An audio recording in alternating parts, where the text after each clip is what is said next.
1 Timóteo, capítulo 2, vamos ler o que diz a palavra de Deus. Que diz assim: admoesto-te, pois, antes de tudo, que se façam deprecações, orações, intercessões e ações de graças por todos os homens, pelos reis e por todos os que estão em eminência, para que tenhamos uma vida quieta e sossegada em toda a piedade e honestidade, porque isto é bom e agradável diante de Deus, nosso Salvador, que quer que todos os homens se salvem e venham ao conhecimento da verdade. Porque há um só Deus e um só mediador entre Deus e os homens, Jesus Cristo, homem, o qual se deu a si mesmo em preço de redenção por todos, para servir de testemunho ao seu tempo. Amém. Aqui a palavra do Senhor nos fala sobre uma coisa muito importante e que às vezes nós, os crentes, ficamos um pouco desapercebidos disso. Nós vemos, queridos, que o apóstolo Paulo ele está recomendando ao jovem obreiro Timóteo, pastor da igreja ali em Éfeso, que ele tivesse alguns cuidados. E entre estes cuidados, ele diz que antes de qualquer outra coisa, ou como coisa principal, a igreja deveria orar. A oração realmente é a grande arma da igreja. Alguém pensa que a igreja tem uma arma na mobilização pública. Alguém pensa que a grande arma da igreja pode ser o volume de membros, a sua ação política, pública. Mas a grande arma da igreja, o apóstolo Paulo já diz que é a oração. E ele diz: eu quero que a igreja ore antes de qualquer outra coisa.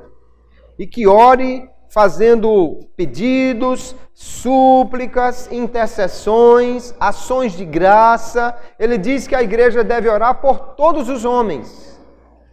Mas aqui ele está destacando, além desse âmbito universal do alcance da oração da igreja, e fica claro aqui que a igreja, portanto, ela não é em nada preconceituosa de dizer, oramos por esse, mas não oramos por aquele. Não, a igreja ora por todos. Por uns a igreja ora dando graças a Deus que ele já aceitou Jesus. Por outros ela ora que ele aceita Jesus, mas a igreja ora por todos.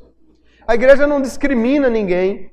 A igreja, atendendo ao que diz o Senhor Jesus, ela intercede, ela ora. E Paulo diz que devemos orar por todos os homens, e é isso que nós fazemos. Mas ele destaca um grupo em especial. Além de dizer, ore por todos os homens, ele diz, ore pelos reis e por todos os que estão em eminência. Ele manda orar então pelos governantes, pelos poderosos, pelos que têm uma força política, por aqueles que têm a capacidade de tomar decisões, de promulgar leis, aqueles que influenciam na vida da nação. Ele manda então que nós oremos por esses homens. Às vezes o crente ele fica tão espiritualizado que ele esquece que também é um cidadão da terra. E como cidadão da terra, ele também deve se preocupar com algumas coisas aqui da terra. O apóstolo Paulo está dizendo que nós devemos orar por essas pessoas importantes, pelos governantes, pelos que têm um poder político. E ele diz, para que tenhamos uma vida quieta e sossegada. Porque quando nós oramos pelos governantes, quando a igreja se importa com o futuro da nação, da terra em que ela está, nós vivemos melhor. Nós, como cidadãos, de uma maneira geral, somos muito rápidos em apontar os erros do governo, dos políticos, das pessoas que estão em eminência. Somos muito rápidos em dizer que isto ou aquilo está errado, mas às vezes esquecemos de um papel fundamental que a palavra de Deus nos dá, que é orar para que Deus abençoe a nossa nação. E que Deus abençoe a nossa nação quando nós oramos por aqueles que estão no governo da nossa nação. Crente não foi chamado para ficar caluniando o governo. Ele foi chamado para orar pelo governo.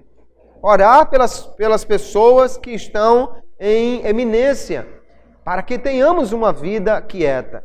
E Paulo vai completar uma vida quieta e sossegada em toda piedade e honestidade. Ou em algumas versões ele diz, diante de Deus, que é a piedade, e diante dos homens, que é a honestidade. O cristão tem contas a prestar a Deus e deve andar de forma a agradar a Ele, mas também deve viver de maneira honesta, de maneira digna, de maneira a respeitar as outras pessoas e viver bem de acordo com as leis do seu país.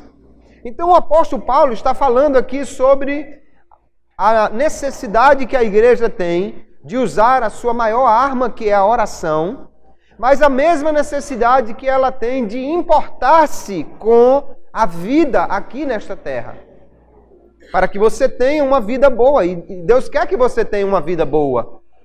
Deus quer que a nação ande bem. Mas para isso nós devemos orar por aqueles que estão em eminência. Devemos nos importar com aquele que está no poder, com aquele que tem a força política. E Paulo conclui dizendo, porque isto é bom e agradável diante de Deus, nosso Salvador. Deus quer que nós tenhamos uma vida boa. Deus quer que nós oremos, nos importemos com a nossa nação. Deus quer que nós tenhamos uma vida boa diante dele e também diante dos homens. E por isso o cristão deve pensar um pouco sobre a responsabilidade que temos com a nossa nação. E diante da proximidade do pleito que teremos no próximo mês, não é? Hoje nós vamos falar então sobre a eleição e o crente. Com a pergunta, crente vota? Sim, e vota em crente, é aí que nós vamos ver o que a palavra de Deus nos orienta e o que nós devemos pensar acerca destas coisas.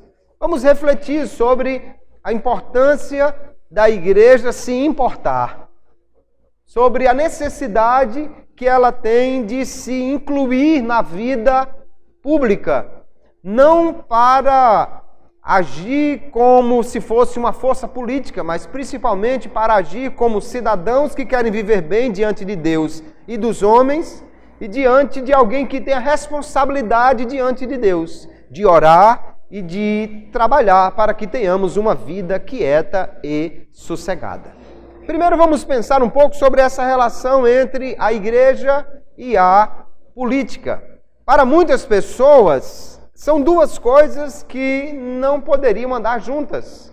Será que política e igreja poderiam andar juntos? Para algumas pessoas, elas estão assim, para lados completamente opostos.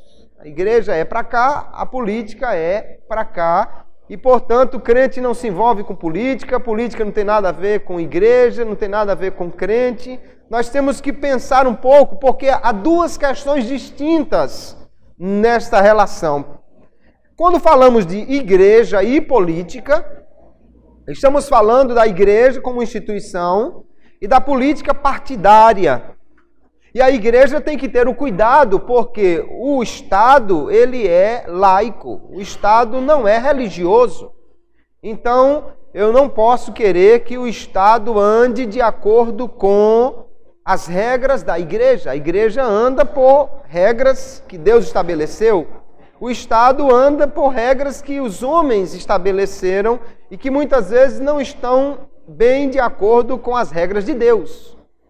A igreja não pode se envolver com política neste sentido de querer alterar a política por causa da sua força ou trazer a política para dentro da igreja para mudar ou para alterar alguma coisa aqui. A política tem a sua importância, política partidária, o governo, e a igreja tem a sua importância, mas são duas coisas aí que não devem se misturar. Agora, há uma outra questão diferente que é o cidadão, o cristão e a cidadania. Nós somos crentes em Jesus, portanto, cidadãos do céu, mas somos ainda também cidadãos da terra. E o que Paulo está dizendo é que não quer que os cristãos andem desligados da vida aqui nessa terra. Ele diz, não, você deve se importar com a vida aqui nessa terra também. E você deve ser um bom cidadão. E você deve orar pelos políticos, você deve orar pelo governo, você deve se interessar por isso, porque senão você não vai ter uma vida boa e sossegada. Então nós temos que entender o que é que dá certo e o que não dá certo nesta relação. Igreja e política, não, mas cristão e cidadania, sim, nós temos que ser cidadãos e estar atentos também ao que está acontecendo na nossa nação, para que tenhamos uma vida melhor, para que tenhamos uma boa vida. Então nós vamos entender primeiramente a relação entre o cristão e o governo. O cristão tem algumas obrigações para com o governo que estão estabelecidas na palavra de Deus.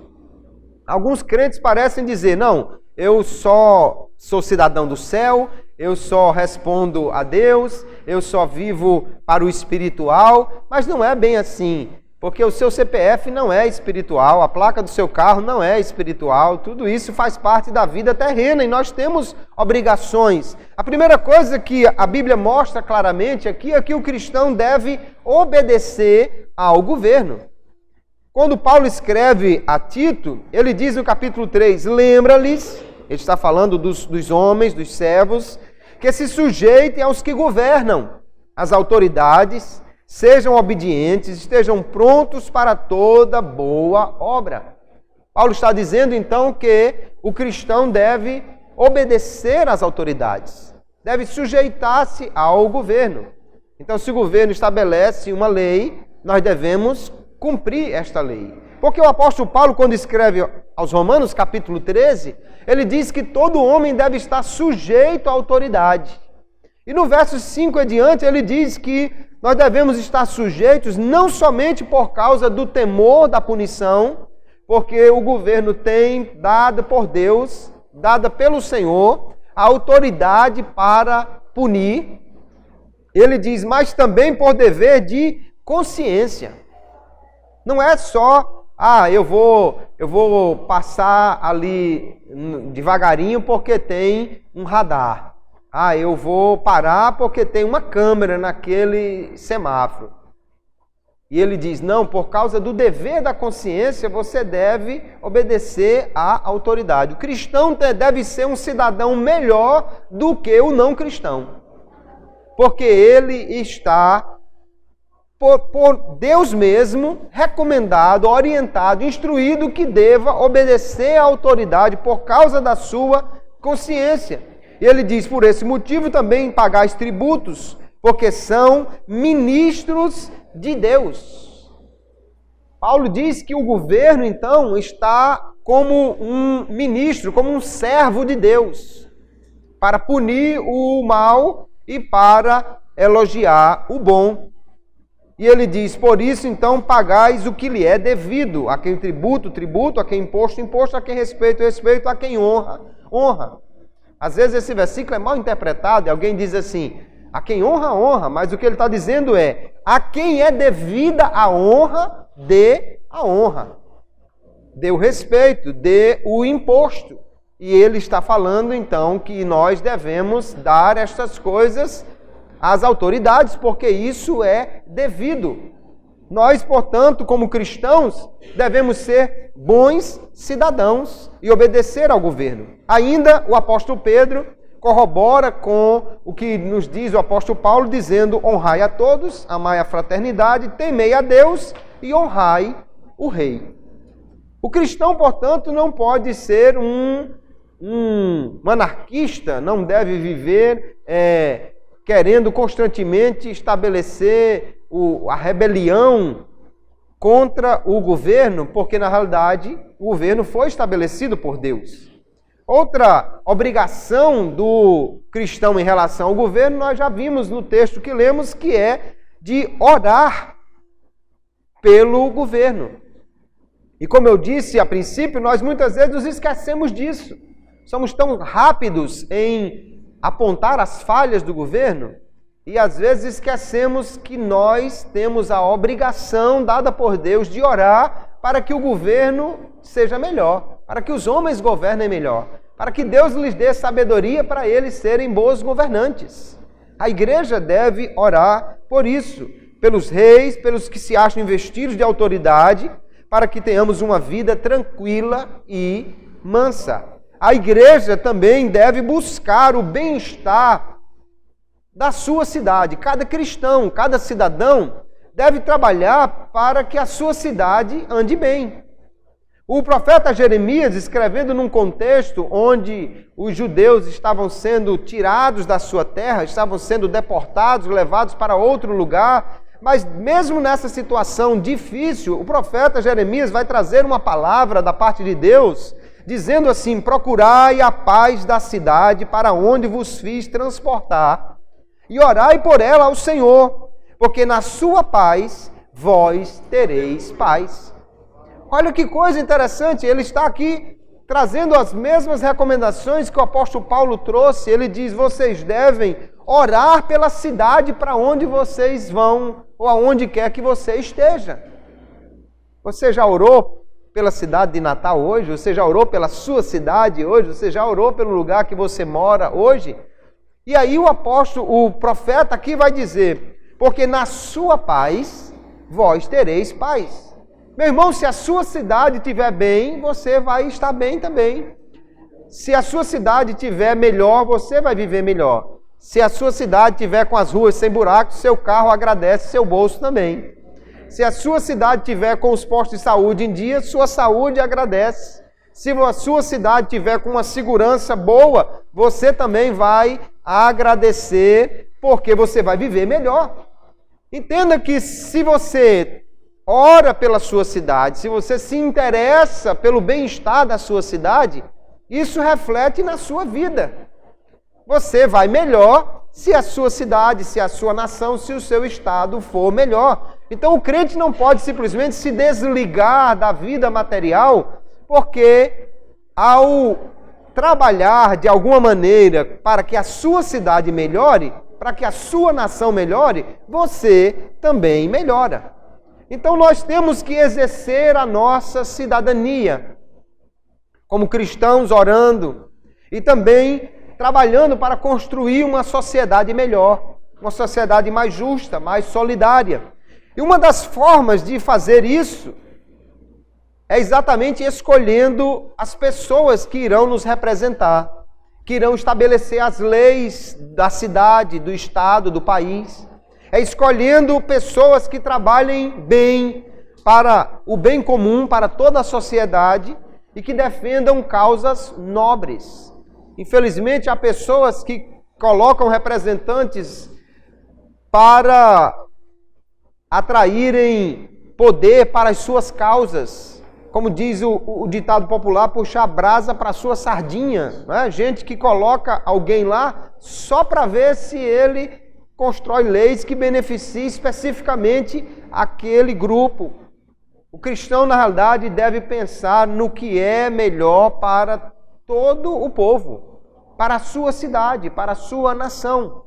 Então nós temos que ter o cuidado de orar por nossa nação e de nos preocupar com o bem-estar dela. E aí há uma coisa muito importante que nós precisamos hoje pensar bem, é que as nossas escolhas, elas têm uma importância muito grande. Quando você escolhe, quando você toma uma decisão, isso traz implicações. Veja que a Bíblia fala sobre as escolhas e diz que nós somos responsáveis pelas escolhas que nós fazemos. Gálatas capítulo 6, um versículo muito conhecido, o apóstolo Paulo diz: não vos enganeis, de Deus não se zomba, pois aquilo que o homem semear, isso também ceifará. Se você planta feijão, não adianta ficar orando para ver se nasce um pé de abacate, porque não vai acontecer.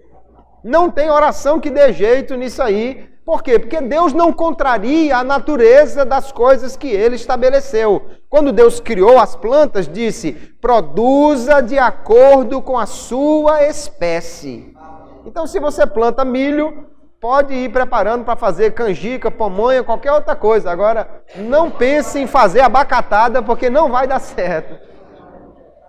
Você colhe aquilo que você planta. Da mesma maneira, as nossas decisões, né? Se você resolveu construir uma casa e disse, rapaz, não vou gastar dinheiro com pedra, com alicerce, com esse negócio não, que isso é muito caro. Vou fazer só na terra aqui que é mais tranquilo. Maravilha, mas você vai pagar por isso. Essa sua decisão vai trazer um reflexo adiante.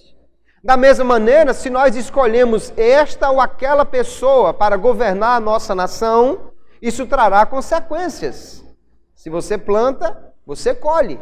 O que você decidir hoje vai trazer reflexos amanhã, vai trazer consequências amanhã. Eclesiastes capítulo 11, o sábio Salomão nos diz, alegra-te jovem na tua mocidade, alegre-se o teu coração nos dias da tua mocidade, anda pelos caminhos do teu coração pela vista dos teus olhos. Ele está dizendo, olha, viva do jeito que você quiser, faça aquilo que você achar melhor, aquilo que os seus olhos virem, aquilo que lhe parecer mais agradável, faça do jeito que você quiser. Porém, saiba que por todas estas coisas te trará Deus a juízo. Você vai prestar contas. Viva do jeito que você quiser, mas saiba, você vai prestar contas disso. Aquilo que você decidiu, aquilo que você escolheu, você é responsável por suas escolhas. Você é responsável pelo que você decidiu fazer hoje. E nós precisamos pensar então sobre o que vamos escolher, que decisões vamos tomar, porque isso traz reflexos amanhã. O cristão tem um grande dever diante de Deus. Quando perguntaram a Jesus, qual é o grande mandamento? Aí ele citou o primeiro e o segundo. E aqui o sábio Salomão nos diz que o maior e grande mandamento para o homem é, de tudo que se tem ouvido, o fim é, teme a Deus e guarda os seus mandamentos, porque este é o dever de todo homem. Porque Deus há de trazer a juízo toda obra e até tudo que está encoberto, quer seja bom, quer seja mal. Então o grande dever do homem é agradar a Deus e cumprir os seus mandamentos. Viver em temor ao Senhor e cumprir aquilo que Ele manda. Esse é o dever de todo homem. Só que se o cristão escolhe alguém para lhe representar, na Câmara, na Assembleia, na presidência, e essa pessoa que o cristão escolheu, ele próprio vai trabalhar para que o cristão não cumpra os mandamentos de Deus, o que é que nós estamos fazendo? Estamos trabalhando contra nós mesmos. A Bíblia diz, guarde os mandamentos. Aí você elege alguém que baixa uma lei que obriga você a não guardar o mandamento. O que você está fazendo? Você elege alguém que baixa uma lei que obriga você a fazer algo que contraria a palavra de Deus. O que você está fazendo? Então, se o nosso grande mandamento, se o dever de todo homem é cumprir os mandamentos de Deus, guardar a sua palavra, andar em temor diante dele, nós temos que ter cuidado, irmãos, com aquilo que nós vamos escolher. Se você estabelecer um governo que contraria a palavra de Deus constantemente, daqui a alguns dias você não poderá cumprir aquilo que é o dever de todo homem, o mandamento de Deus. Por quê? Porque o próprio governo que você instituiu está estabelecendo leis que lhe obriga a descumprir a palavra de Deus. Isto é um problema e nós precisamos então pensar antes de tomar algumas decisões. O dever, então, do cristão é fazer o melhor pela sua terra. Desde que Deus colocou o homem no jardim do Éden, Deus lhe deu um mandamento, que às vezes a teologia chama de mandado cultural, que é de cuidar da terra. Gênesis 2:15, Deus colocou o homem, pôs no jardim do Éden para o lavrar e o guardar. Deus deu ao homem, então, um mandamento de guardar a sua terra, de proteger a sua terra, de zelar pela sua terra.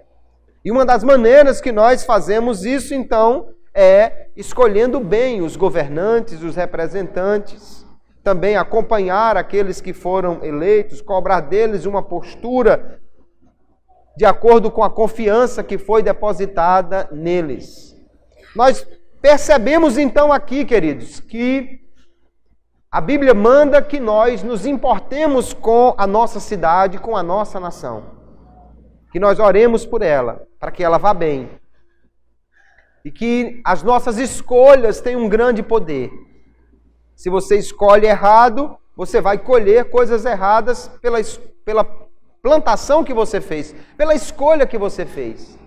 Então nós precisamos escolher bem, para que nós possamos ter uma vida quieta e sossegada e possamos viver cumprindo aquilo que é o dever de todo homem, guardar a palavra de Deus e andar em temor a Ele. Nós então precisamos pensar sobre a questão da política, né? A questão das eleições, porque isso está diretamente envolvido com tudo isso que nós estamos falando, as nossas escolhas e o bem-estar da nossa terra, da nossa nação. Então, quando nós pensamos sobre o cristão e a política, nós sempre vemos alguma dificuldade, porque alguns cristãos vivem completamente desligados dessa questão. No entanto, nós precisamos entender que se nós somos cidadãos, nós temos o direito e a necessidade de termos representantes que nos representem no governo. Deve haver uma representatividade de cristãos de maneira proporcional, para que eles possam representar os cristãos. Se os cristãos não se importam com a vida política, outros grupos irão eleger pessoas e essas pessoas poderão estabelecer as leis que quiserem e os cristãos, embora em grande número, vão acabar sem uma representatividade e vão acabar tendo que obedecer a leis contrárias àquilo que eles próprios defendem. Então é preciso que haja uma representação dos cristãos, para que possam zelar pelo bom andamento das coisas, para que possam batalhar para que leis injustas e inapropriadas não sejam aprovadas. Só que geralmente nós temos uma ideia e dizemos assim, que a política não é coisa de cristão.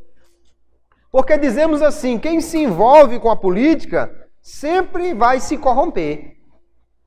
Quem se envolve com política vai sempre se enlamear. Ora, nós não podemos de maneira nenhuma esconder o sol com a peneira, porque de fato o nosso sistema político ele é corrompido muitas vezes. E não somente isso, mas ele é corruptor muitas vezes. Ele envolve a pessoa de uma maneira que daqui a pouco o sujeito está realmente enlameado. No entanto, há uma outra questão a considerar aqui.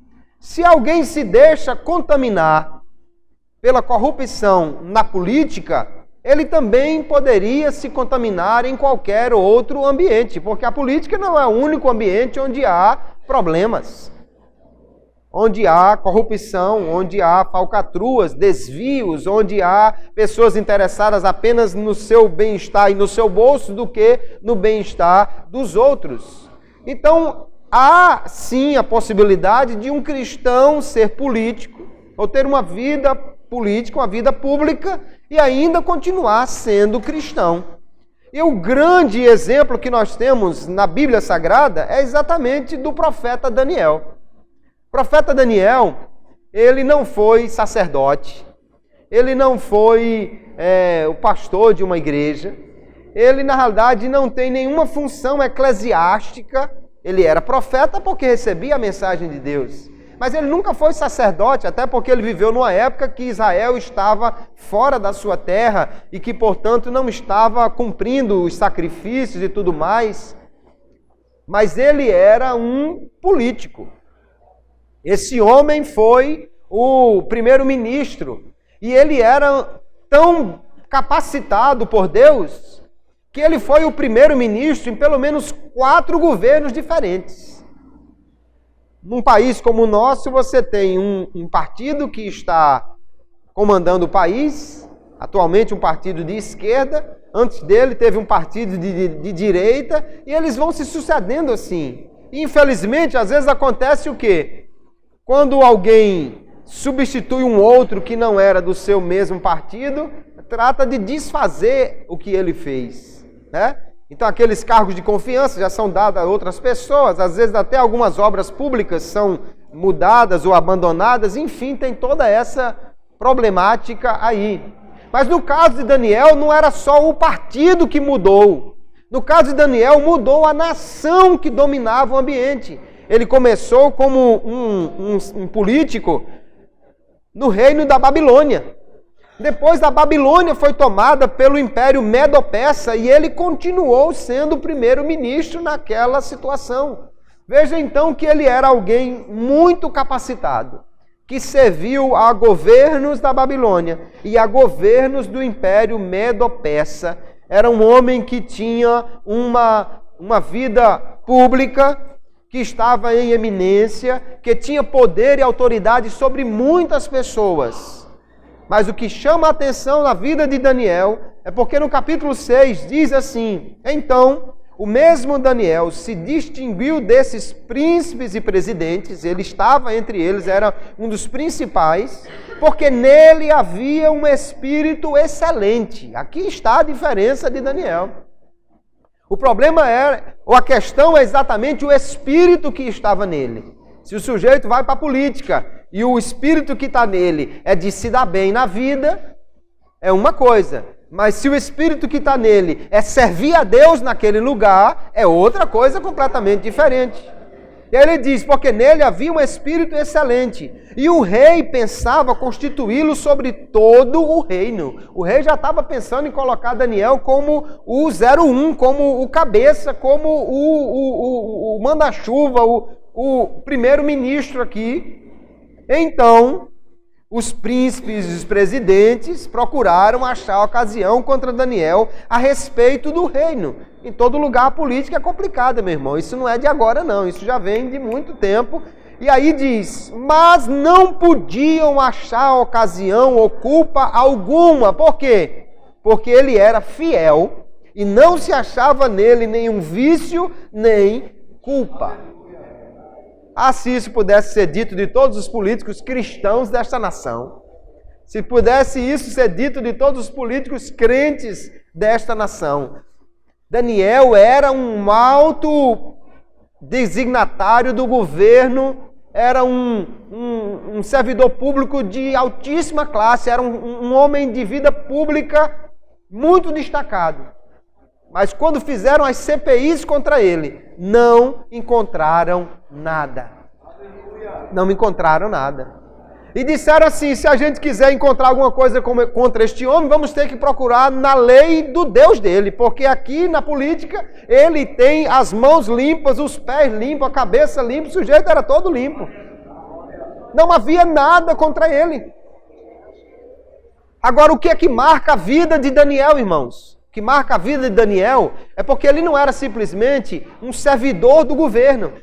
Aliás, quando ele é jogado na cova dos leões, exatamente por conta dessa maracutaia que esses camaradas fizeram contra ele, e o rei vai no outro dia saber se ele está vivo, o rei chega lá na boca da caverna, da cova que ele estava, e o rei não grita assim, Daniel, primeiro-ministro. Ele não diz assim, Daniel, alto, servidor público, Daniel, um político destacado nessa nação. Não, porque não era isso que marcava a vida de Daniel. Não era essa a característica que marcava Daniel em tudo o que ele fazia. Mas ele vai chegar na boca da caverna e vai dizer, Daniel, servo do Deus Altíssimo. Aí é que está a diferença.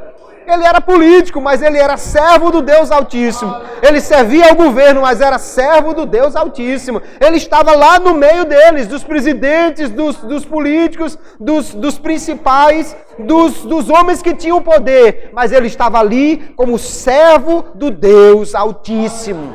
Aleluia! Ele estava ali para servir ao Deus Altíssimo. E nessa condição ele viveu cada dia que esteve à frente do governo na Babilônia, no Império Medo-Persa. Então não é a questão simplesmente que a política é corrompida, o problema é que as pessoas vão para lá e se deixam corromper. É possível se envolver em qualquer ambiente sem se enlamear, desde que haja nele um espírito excelente e o desejo de ser servo de Deus acima de qualquer coisa. Aleluia. Se alguém então se toma pelo exemplo de Daniel e segue esse exemplo, pode ser um político sem nenhum problema. A questão não está simplesmente na política, a questão está na postura dos políticos e ainda mais na postura dos políticos cristãos, que deveriam saber que, antes de mais nada, eles deveriam temer a Deus e guardar os seus mandamentos. Então, nós precisamos pensar sobre essa questão da política. E algumas posturas são necessárias para nós. Algumas questões são necessárias. A primeira coisa que nós pensamos sobre a postura em relação à política é reconhecer a sua importância. O apóstolo Paulo já disse, Jeremias já disse, se interesse pela sua cidade, para que você viva em paz. Ore pela sua cidade. Se importe por o que está acontecendo na sua cidade, na sua terra, na sua nação. Se a sua nação for bem, você vai bem. Se os seus governantes forem bem, você vai bem. Então é preciso reconhecer a importância da política. Não podemos ficar com a cabeça só no céu, porque a sua vida ainda é aqui nesta terra. E nós precisamos também buscar estar atualizado. Atualizado com o que está acontecendo. Atualizado com quem são as pessoas que estão aí. Quem são os que se colocam como candidatos para os cargos eletivos que vamos precisar eleger essas pessoas. Quem é essa pessoa? O que é que ela pensa? O que ela defende? De onde ela vem? Quem são os seus companheiros? Com que ideias ele está comprometido? Não apenas, porque meu vizinho me deu o número dessa pessoa, porque o meu parente pediu para guardar esse papelzinho com o número dessa pessoa, mas quem é essa pessoa? E o que ele defende? E o que ele está buscando? Com que ele se compromete? Tem gente, irmãos, que escolhe candidato porque é bonito. Coitado dos feios, né? Tem gente que escolhe, muitas mocinhas que votam, vou votar naquele ali porque é um gato. Depois está toda azunhada aí, né? Eu vou votar naquela ali porque ela é muito bonita. Sim, mas a beleza não governa a nação.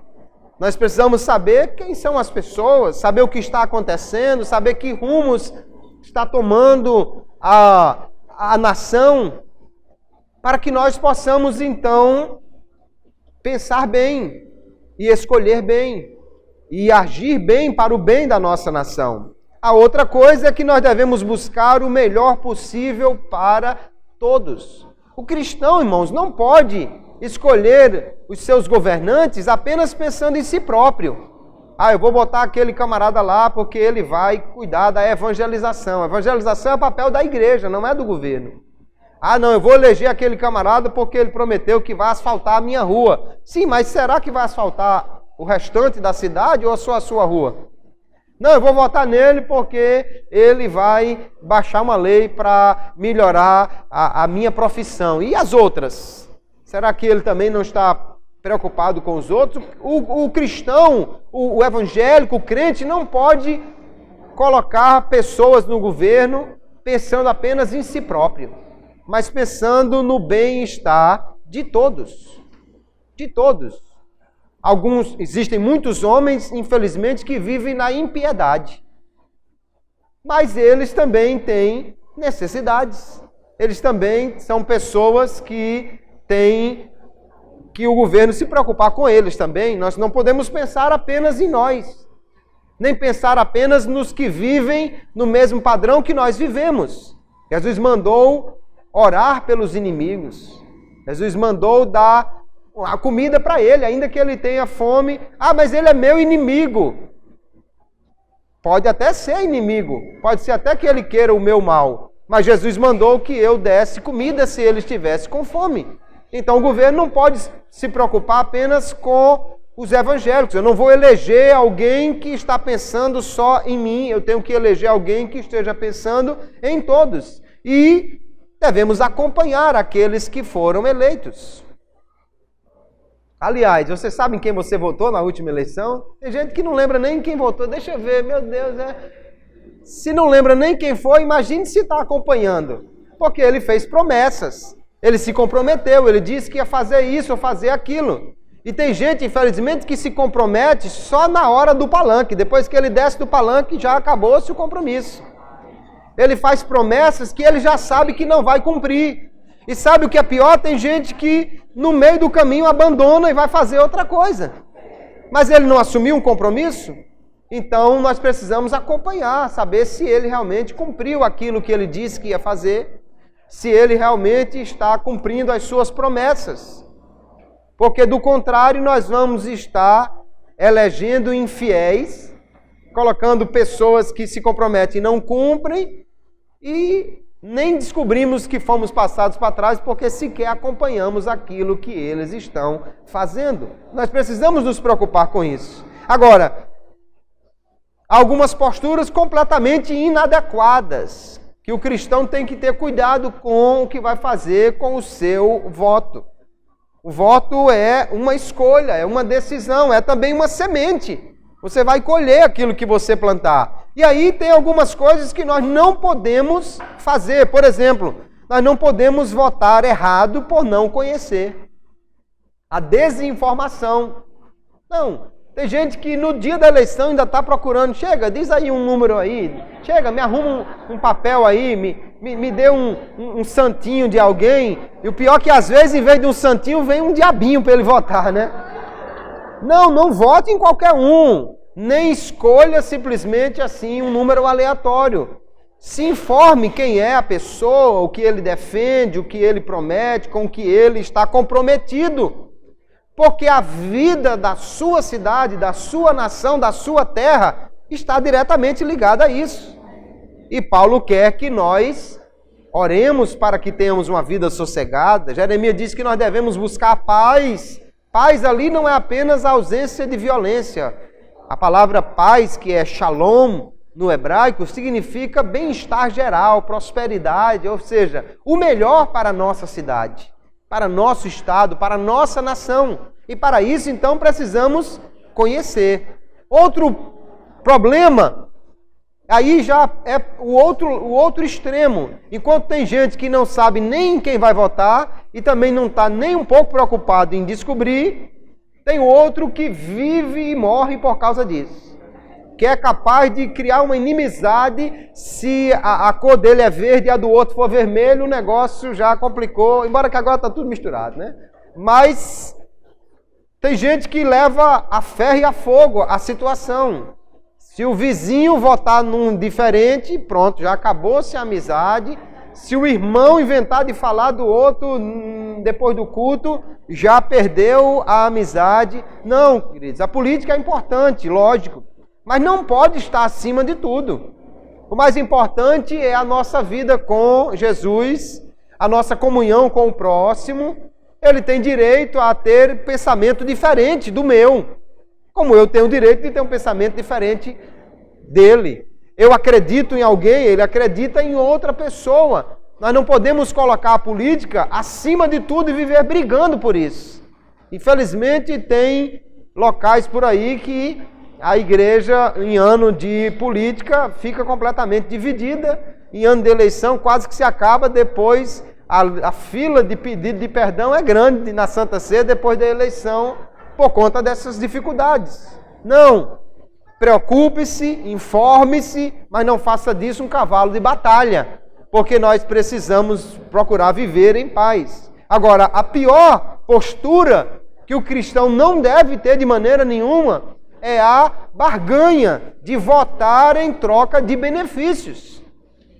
Tem gente votando em troca de prótese dentária, de óculos que às vezes não é nem o grau dele, votando em troca de tijolo, de telha, de qualquer coisa. Meu irmão, o voto não é algo para se negociar. Até porque você pode conseguir uma dentadura nova e depois não ter nem o dinheiro para alguma coisa para ela mastigar, porque você votou errado, né? Você votou errado. Aí tem a dentadura, mas não tem o que comer, não adianta. Não troque o seu voto. Não vote buscando benefício para você, porque na realidade isso é um crime. Isso é contra a lei. Pelo contrário, se alguém se oferecer para fazer isso, denuncie. Se alguém vier querer comprar o seu voto, denuncie. Isso é crime, não pode ser feito. A melhor situação não é quando o político cobra de nós. A melhor situação é quando nós cobramos do político. Eu lhe dou um voto de confiança, mas depois eu vou ficar no seu pé. E eu vou cobrar que você faça aquilo. Eu não quero dentadura para mim. Eu quero um posto de saúde com atendimento dentário para toda a comunidade. Eu não quero tijolo para mim. Eu quero a diminuição nos impostos sobre material de construção para beneficiar todo mundo. Então não troque o seu voto por benefício. Não venda ele, porque isso não pode nem deve ser feito. Cristão não pode fazer uma coisa dessa. Você pode ajudar alguém, você pode se comprometer com alguém, você pode trabalhar para alguém, isso não é problema. Mas não troque o seu voto por qualquer coisa. O cristão, então, tem que ter cuidado com isso. Agora, uma questão muito levantada nessa época, e eu quero finalizar a nossa discussão nesta noite sobre este tema com uma coisa que estamos ouvindo e sempre foi falado nesta época, é de dizer que o crente deve votar em político crente. E aí nós temos um versículo muito utilizado para isso, que é Gálatas capítulo 6, verso 10, que diz: por isso, enquanto tivermos oportunidade, façamos o bem a todos, mas principalmente aos da família da fé. Então, tomando este texto, muitas pessoas vão dizer: crente vota em crente. O cristão deve votar num cristão, o evangélico deve votar em evangélico. E nós precisamos parar um pouco para pensar se realmente esse versículo é aplicado a essa situação e se essa deve ser realmente a postura do cristão, do crente em Jesus. A primeira coisa que nós precisamos entender é que um político crente, ele deve ser íntegro. Eu não posso votar em alguém só por causa da sua fé. Até porque, nessa época do ano, há uma fé enorme nos políticos, né? Nessa época do ano, os políticos se convertem, glória a Jesus, que coisa maravilhosa, né? O camarada que até um dia desse era ateu, agora vira crente, chega na igreja, sauda com a paz do Senhor, lê um versículo, lê um salmo, feliz a nação cujo Deus é o Senhor. Sujeito que nunca nem pensou em Deus, pelo contrário, vivia defendendo ideias contra ele, mas agora virou crente. E eu quero ver um político que chega numa igreja para não dizer que é crente. Ele pode não dizer que é evangélico, mas vai dizer que crê em Deus, ele vai dizer que Deus é em primeiro lugar, ele vai saudar com a paz do Senhor, ele já vem muito bem trabalhado por sua assessoria para dizer aquilo ali. Só que infelizmente ele vai lá no terreiro e fala a linguagem de lá, ele vai lá na reunião da mesa branca e fala a linguagem de lá, ele vai lá na outra religião e fala a linguagem de lá. Então, na realidade, isso não é fé, isso é má fé. Isso é para pegar o crédulo, o crente crédulo. Então não vote apenas porque o camarada diz que é crente, até porque tem uns que se converteram de uma hora para outra, né?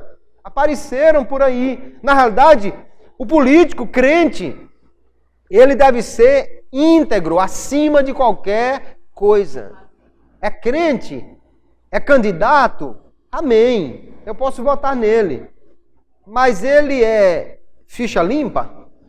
Ele realmente é alguém de confiança? Porque isso, irmãos, se espera do crente mais do que de qualquer outro. Porque eu vou dizer uma coisa, quando um candidato ímpio é eleito e ele desonra, ele cai na corrupção, ele desonra o nome dele, mas já estava ímpio mesmo, não tem nada o que desonrar. Ele desonra o partido dele, mas tem partidos por aí que também vivem na impiedade e não tem o que desonrar. Agora, quando um crente em Jesus cai na corrupção, ele desonra o nome dele, e desonra o nome do seu partido e principalmente, e pior, desonra o nome de Deus e da igreja. Então é preciso ter cuidado. Se alguém quer se candidatar sendo crente e quer se colocar como representante dos crentes, amém. Agora represente a igreja que é santa. Represente a igreja que é pura. Represente a igreja que vive nos valores éticos do reino de Deus. Não seja apenas um político cristão, como se fosse apenas o representante de uma faixa da sociedade. É muito mais do que isso. Ser um político cristão é ser um servo do Deus Altíssimo lá no lugar onde ele for colocado. É ser um servo do Deus Altíssimo. Então, Paulo diz aqui que quer que os homens orem em todo lugar levantando mãos santas. Se espera do político que tenha também mãos santas para poder representar a igreja de Deus.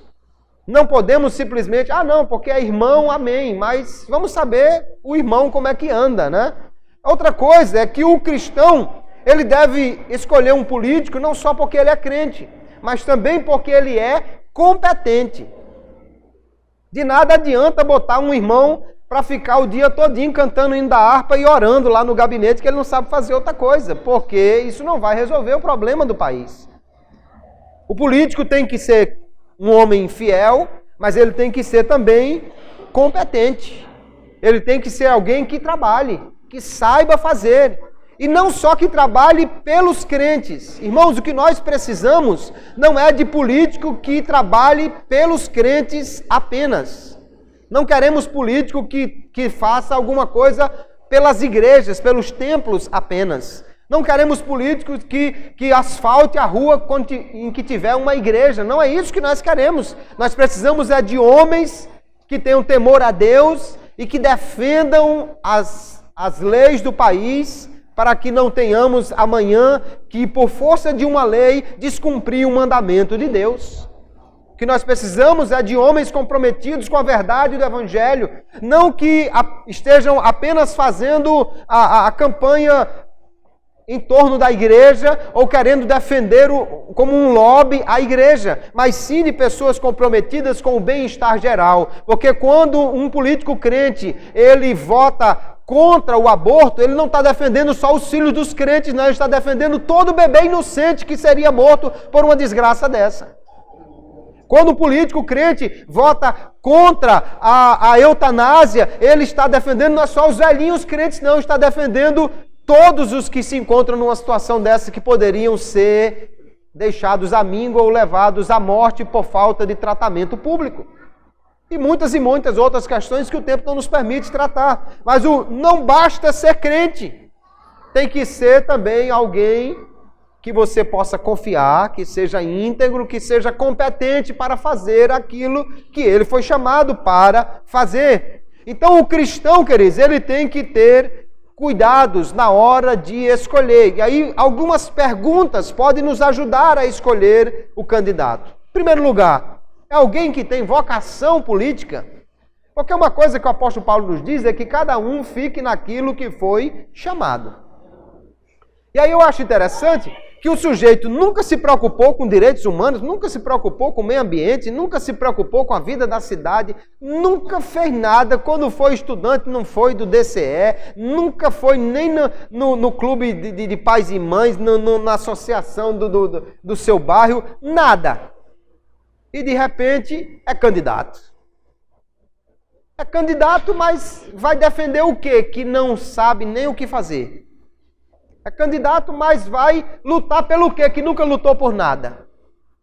E além do mais, há uma questão muito complicada. É porque alguém que foi chamado por Deus para ser pregador do Evangelho, alguém que foi chamado por Deus para ser pastor de uma igreja, de repente recebe um outro chamado. Não, agora não sou mais pastor, sou candidato. Mas não foi chamado para ser pastor? E agora recebeu outro chamado? O primeiro foi cancelado?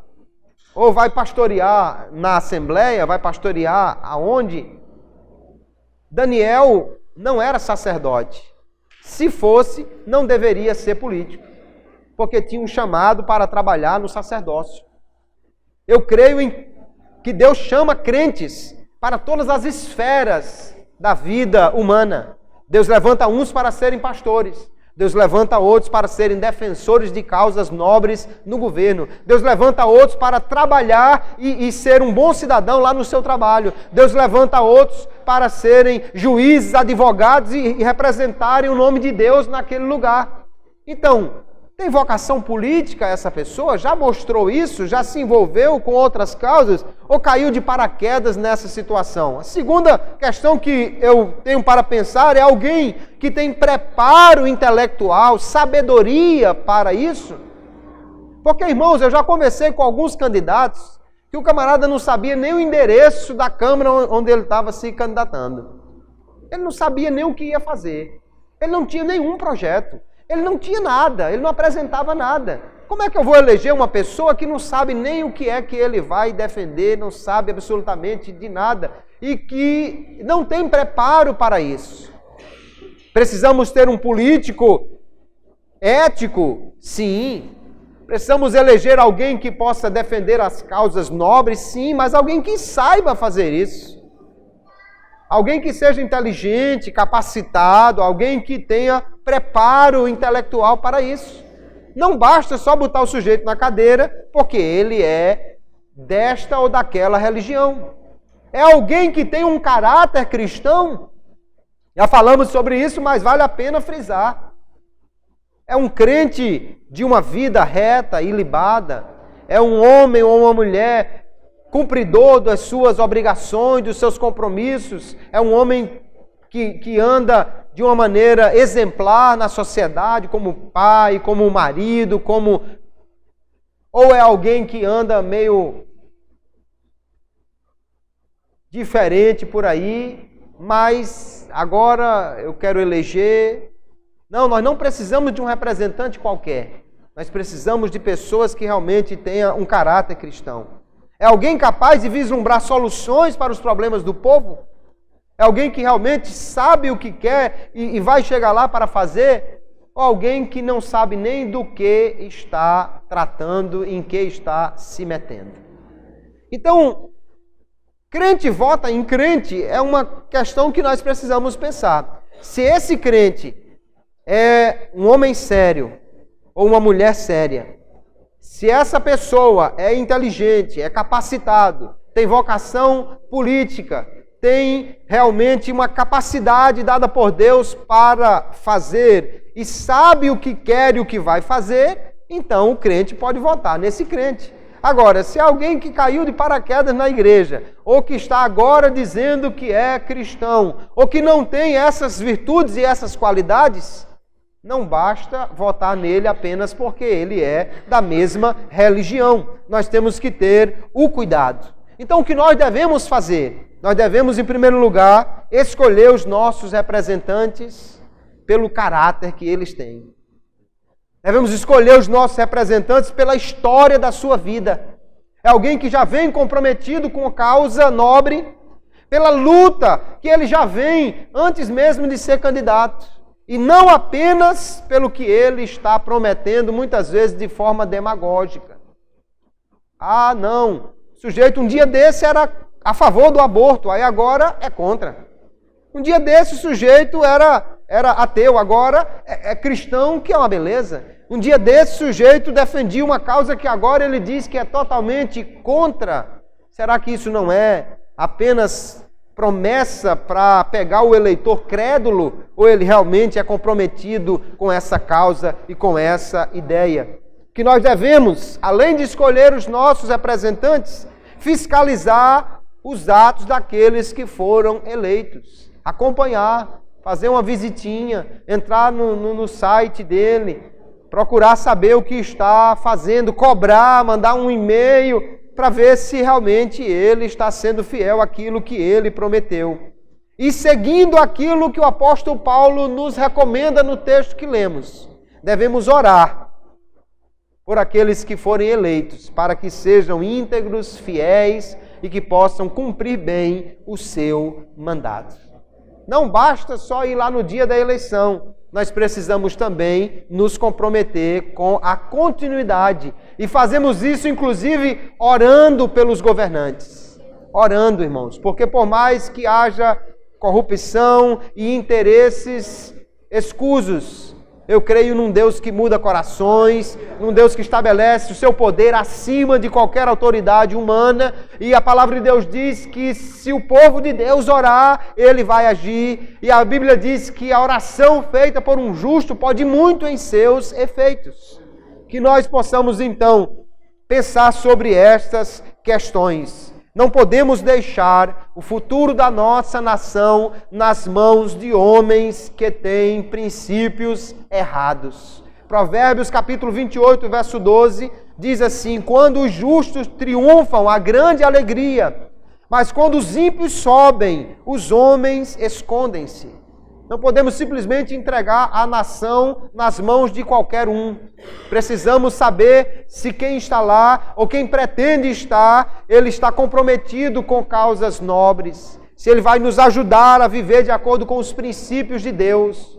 Ou se tem batalhado contra a família, contra o casamento, contra a forma de viver que Deus determinou que era o ideal, o correto, o melhor para o homem. Temos que ter o cuidado.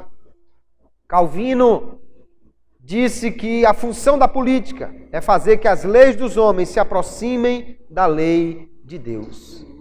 Esse teólogo, João Calvino, esteve diretamente envolvido com a condução dos destinos da sua cidade em Genebra, e ele diz então que a função da política seria fazer com que a lei dos homens chegue o mais próximo possível da lei de Deus, que nós possamos pensar nisso. Então, se você é crente, amém, continue sendo crente, mas vote consciente.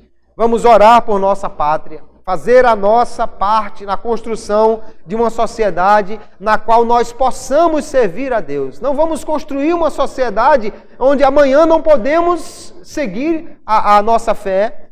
Não vamos construir uma sociedade que amanhã nos obrigue a fazer o que a Bíblia diz que nós não devemos fazer. Não vamos construir uma sociedade onde amanhã não possamos ser cidadãos cumpridores do seu dever, porque o governo exige que nós façamos aquilo que a Bíblia diz que nós não façamos. Que ao Deus seja toda glória, toda honra e todo louvor. Que nós possamos pensar nestas coisas. As nossas decisões são importantes.